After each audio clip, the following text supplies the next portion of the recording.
Okay, MAFS 5, NBT 2.7.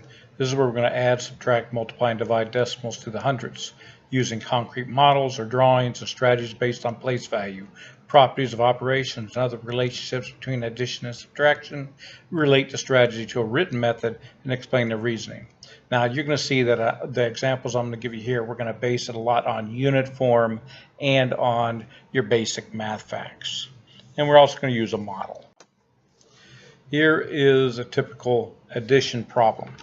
Now the key to the addition problems is to line up the place values. So I highly recommend a place value chart.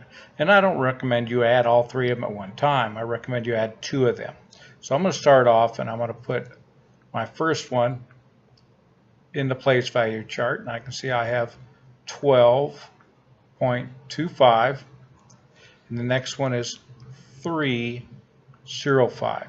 Now the biggest mistake people make is they don't line up the decimal places and the place values. So if you use a place value chart, then you will not make a mistake. Now that's a typical addition. 5 plus 5 is 10. We can't put 10 in this one unit, so we have to carry 1. So 2 and 1 is 3. And we have our decimal. And 2 plus 3 is 5. And our 1. So now we have 1530. Now when I write it down the next place value, I'm just going to put 15.3, which is 15 and 3/10, which is the same thing as 15 and 30 hundredths. And we're going to add our 6/10. And we end up with 951. So we know this is equal to 15 and 9/10. So using the place value chart makes it very easy. Now, let's say we were doing the same thing, except for this time, let's say I had 15.39, and I'm going to subtract 6.07. So using the place value chart, I'm still going to line them up, 39, I have 607. Now, as you can see, I'm subtracting this time. So 9 minus 7 gives us 2. 3 minus 0 gives us 3. Put our decimal point in there. I cannot take 6 from 5, so we have to regroup. And we bring 10 over, which makes us 15. So 15 minus 6 gives us 9. So we know this is equal to 9/32 hundredths. Now this is very simple. The biggest mistake students make is they don't use the place value charts and they don't line up their decimal places.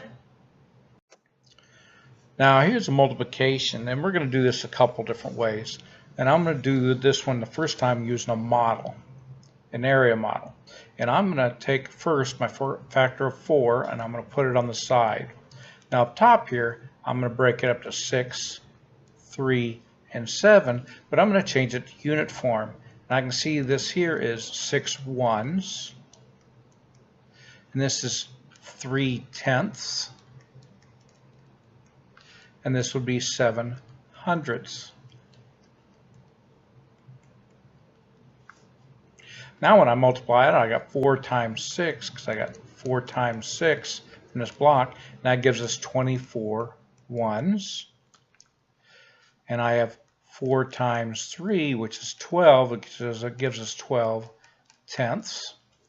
The last one is 4 times 7, which gives us 28 hundredths. Now I need my place value chart again. So this time I'm going to draw myself a quick place value chart, because I have to add all these up. So I can see my largest one is hundredths, so I'm going to put hundredths here. And I mean, this is tenths. And there's my decimal. And my ones. And this here would be my tens. So now on the first one, when it says 24 ones, well, I can't put 24 in here. So I end up putting a 4 and a 2. So I read this 24 ones. Now I'm going to add my next one.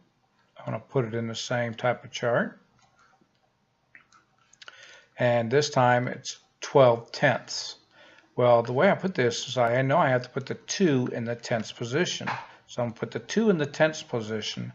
That means the 1 has to go here, my decimal. Now I can add these two together, or I can continue on with the third one. I don't really like showing you to add 3 at one time, but we're going to go ahead and do it for this instance. This one says 28 hundredths. So I know the 8 goes in the hundredths position. There's 28 hundredths. Now you notice I lined up all my decimals. Now, the best thing to do at this point is to go ahead and fill in any place values that are open so you don't get confused. Now we can add all these. So I got 0 plus 0 plus 8 is 8. 0 plus 2 is 2 plus 2 is 4 in our decimal. And 4 and 1 is 5 and 2.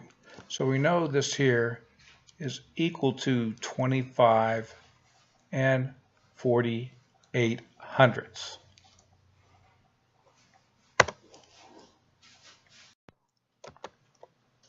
Okay, now the second way I'm going to show you is we're going to use estimation in order to place a decimal point. The way we're going to do that is we're going to go 4 times, and we know 6 and 37 hundredths, and we're going to round it to the nearest whole number. The nearest whole number on this would be 6. So that means 4 times 6 equals 24. So we know our answer is going to be approximately 24. Now we're just going to multiply it without the decimal point. We have 6 and 37 times 4. We got 4 times 7 is 28. We have to carry our 2. 4 times 3 is 12 and 2 is 14. Carry our 1. 6 times 4 is 24 and 1 is 25.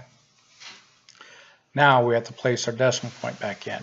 If we look, our answer had to be approximately 24. And the only answer that would be close to 24 would be if I put the decimal point there to read 25. Okay, last one we're going to talk about is dividing. And we're going to use unit form here. And I'm going to do a quick place value chart so you can see how we're going to call this. And we know this is our hundredths place. This is our tenths place. And this is our ones place. And this is our tens place. Now, the first one is 1 and 6 tenths. But if I change this to unit form, I can say 16 tenths. Because I always say the place value that last digit's in. So I'm going to change this to 16 tenths. And we're dividing that by 4. Well, now that we've changed it uniform, we can use our basic math facts. We know 16 divided by 4. We know that's 4 because 4 times 4 is 16. But that's not just 4 because we did 16 tenths divided by 4, which would equal 4 tenths.